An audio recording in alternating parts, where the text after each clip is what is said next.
Nous allons aborder la question du schéma des relations et des contraintes du GDC que nous n'avions pas envisagé d'aborder avant le volume 3, mais cela a été rendu nécessaire par les incohérences sur le GDC de la version 2.0 que nous avons modifié, et la version actuelle, à l'heure où nous enregistrons, est la V3.0 qui corrige la plupart de ces incohérences. Alors, on explique, sur une ancienne version du graphe des chemins, par exemple, alors, expliquons un petit peu déjà peut-être quelles sont ces contraintes.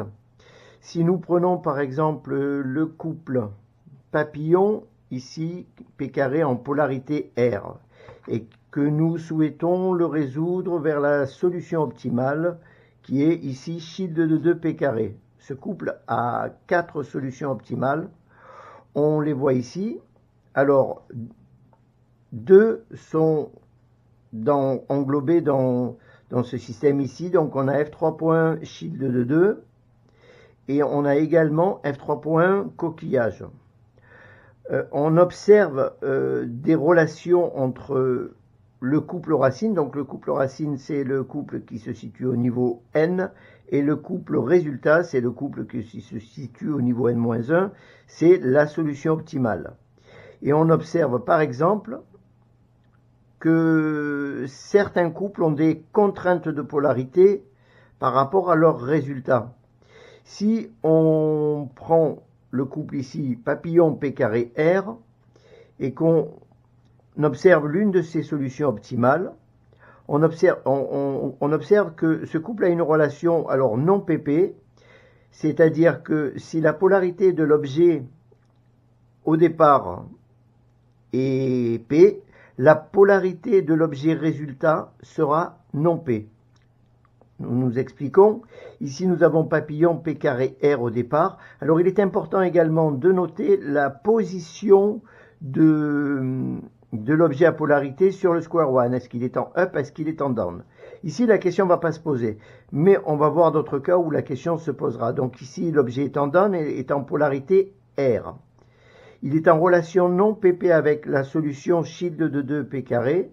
On observe que le couple ici, l'objet à polarité, est également en down. Donc nous devons avoir, si nous avons R ici au départ, nous devons avoir la polarité inverse, c'est-à-dire L à l'arrivée. On peut d'ailleurs par ailleurs aller voir dans les variations. On va aller voir dans les variations un petit peu les résultats que donne ce couple. C'est pas la bonne version. Alors F100. Voilà, 304. Donc là, nous sommes papillon P carré R, papillon P carré R. On va observer un petit peu toutes les occurrences du couple résultat, c'est-à-dire Shield de 2 P carré. Alors, ici, nous avons P carré R. Alors, quel que soit l'ordre, on s'en moque. Hein. Ici, nous avons P carré R, Shield de 2. Nous savons que le couple est en relation, le couple racine est en relation non PP avec sa solution. L'objet à polarité est en down, il est en polarité R. Ici, l'objet et la relation est non PP, donc on doit avoir une polarité inverse. Ici, on observe P carré R, mais notez qu'ici, l'objet à polarité est en up sur le square one, tandis que sur le couple racine, il est en down. Donc, mentalement, on inverse la polarité et on a bien Shield de 2 P carré L. On a bien donc la relation non PP respectée. On regarde si on retrouve d'autres occurrences. Ici, encore une fois, P carré R, Shield de 2, donc Shield de 2 P carré L. On inverse l'ordre. Et ici, on retrouve le couple, cette fois-ci, l'objet à polarité dans la même position sur le square one en down.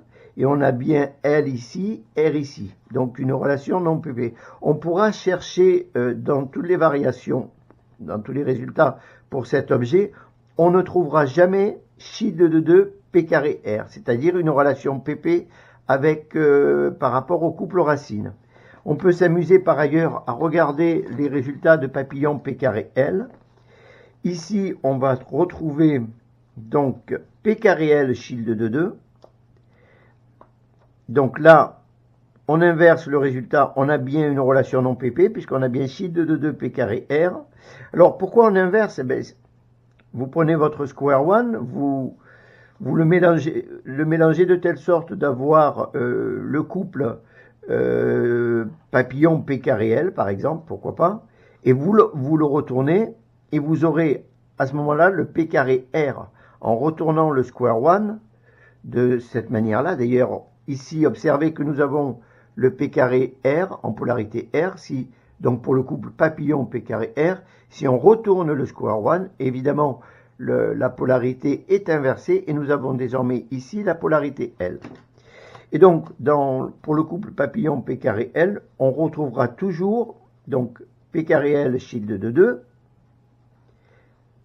Inversion des objets up-down, donc on inverse la polarité, on a bien shield de 2 P carré, non je regarde pas le bon, on a bien shield de 2 P carré R, donc on est bien en relation non PP, on regarde, si on retrouve d'autres occurrences, on va en retrouver, P carré L shield de 2, inversion des objets up-down, donc on inverse, on a bien shield de 2 P carré R, on a bien une polarité inverse, et on va sans doute retrouver shield de 2 P carré R. Cette fois-ci, les objets à polarité ont la même position sur le square one, c'est-à-dire en down, et on a bien ici R et ici L. Donc cette relation de contrainte nous dit un petit peu les résultats qu'on peut obtenir.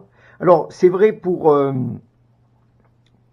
tous les couples à polarité. Nous, là, très sommairement, on va s'intéresser uniquement dans nos explications aux objets, aux solutions optimales. Dans le volume 3, on proposera une arborescence qui montrera toutes les relations. Ce sera un schéma un peu compliqué.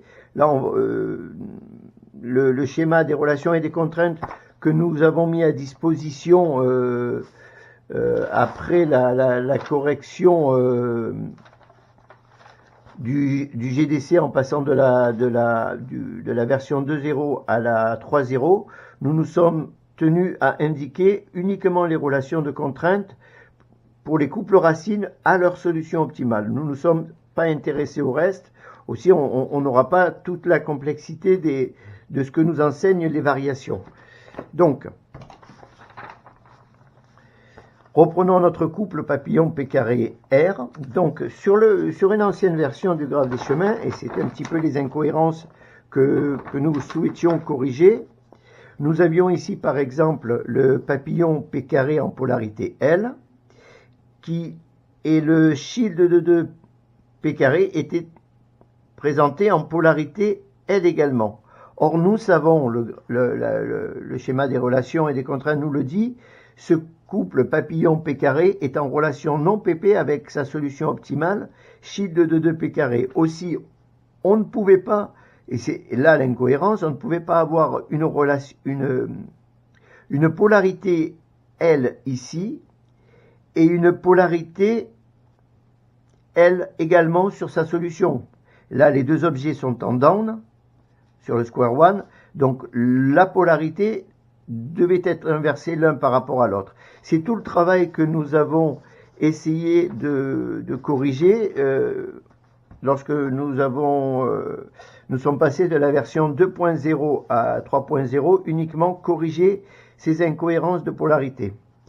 Pour notre couple papillon P carré R, ici, donc ce couple a 4 solutions optimales, elles sont montrées ici, donc la solution ici, shield de 2 P carré, les deux solutions ici. Alors, on va dire deux mots sur ce symbole. Ce symbole signifie que nous n'avons pas été en mesure de satisfaire la condition. Ici, il s'agit tout simplement d'une impossibilité. On l'explique. Nous partons du couple racine papillon P carré R pour ces deux solutions-là qui sont indiquées par ces deux connecteurs roses. Et alors, il se dirige vers deux couples différents, mais l'objet à polarité est le même. C'est le F3.1L shield de 2 ici, papillon, coquillage. Nos deux solutions optimales, c'est le F3.1 shield de 2 et F3.1 coquillage. On observe que pour F3.1 shield de 2, la relation de contrainte avec le couple racine est une relation PP, c'est-à-dire que les polarités doivent être les mêmes au départ et à l'arrivée.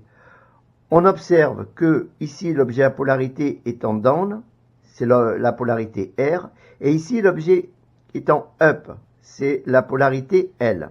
Donc il va falloir inverser ou imaginer le couple ici, donc ça sera le couple shield de 2 F3.R.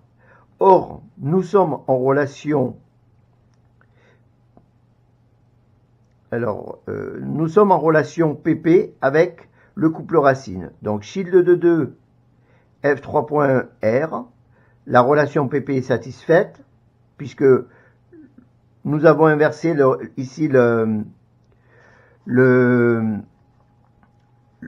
l'objet à polarité. La relation, l'objet ici à polarité en down est R. C'est une relation PP. Peut-être éclairé. C'est une relation PP, donc la contrainte est satisfaite. Le problème, c'est que depuis le même couple racine vers le même objet à polarité pour cette solution, c'est-à-dire F3.1 coquillage, on a les mêmes polarités, mais on a deux relations de contraintes différentes qui s'opposent. Ici, une relation PP et ici, une relation non PP. C'est pas le même couple, certes, mais c'est le même objet à polarité, puisque cette représentation signifie, pour gagner de la place, c'est comme si nous avions eu F3.1 shield de 2, F3.1 papillon et F3.1 coquillage. Là où nous avons regroupé.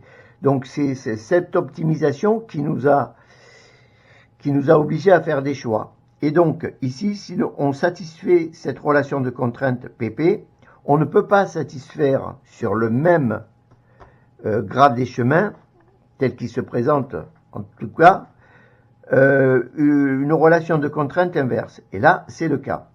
Donc, nous avons résolu toutes les contraintes. Nous avons fait un dossier qui est consultable.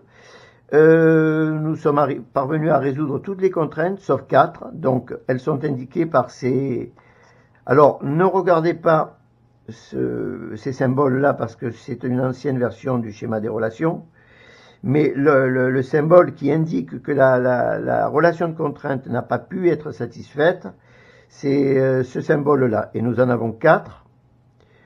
Un ici et 2 ici pour le même couple. Et on se retrouve un petit peu dans la même situation ici, où on a deux relations de contrainte qui s'opposent. Donc, prenons nos objets. Ici, nous avons notre papillon P carré R, que nous résolvons vers la solution optimale shield de 2, et nous obtenons ici shield de 2 P carré L. Parce que nous sommes partis d'une polarité R, que nous sommes en relation non PP avec le couple racine, nous devons arriver à une polarité inverse. C'est ce que nous indique le non-P, P. Donc là, nous arrivons à shield de 2, P carré R. Prenons un autre exemple. Nous avons ici préparé deux couples. Coquillage 3.B, P carré. Ce couple a... Alors on va le prendre peut-être ici, ce sera peut-être plus facile, on le verra peut-être mieux sur la vidéo. Donc, papillon coquillage 3.B P carré L.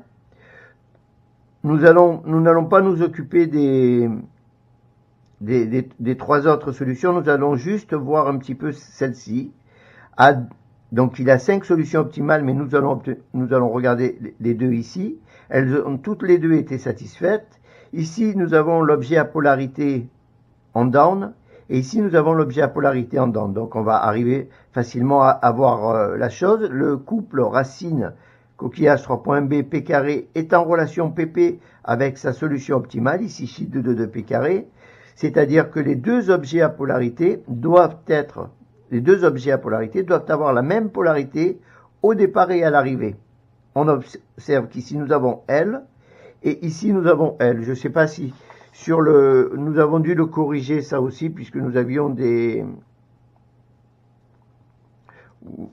on a mis le détail de toutes les corrections que nous avions faites sur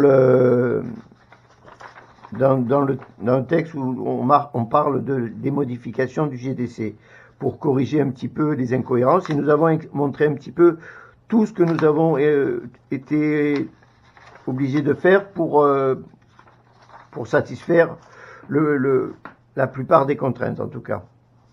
Donc, nous partons ici d'une polarité L, nous sommes en relation PP, nous arrivons à une polarité L.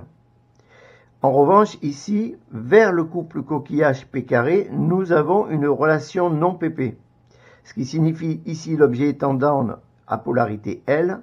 L'objet ici est également en down aussi, nous aurons une polarité R. Nous avons vu donc les contraintes non PP et PP. Nous allons voir, il y a 4 types, alors c'est plus des contraintes pour le coup, mais nous avons la relation NP qui signifie qu'il n'y a pas de contrainte. Quand bien même, et nous allons le montrer tout de suite, donc le couple coquillage P carré, nous en avons préparé 2. Nous avons ici le coquillage en P carré en polarité R, et nous avons préparé également le coquillage P carré en polarité L. Ici nous avons la polarité R et ici nous avons la polarité R. 2 polarités différentes. Que nous dit le schéma des relations? Il nous dit qu'il n'y a pas de schéma de contrainte, de relation de contrainte entre le couple coquillage P carré et sa solution optimale f5.1 star 2.0. On sait que l'objet f5.1 est un objet également à polarité.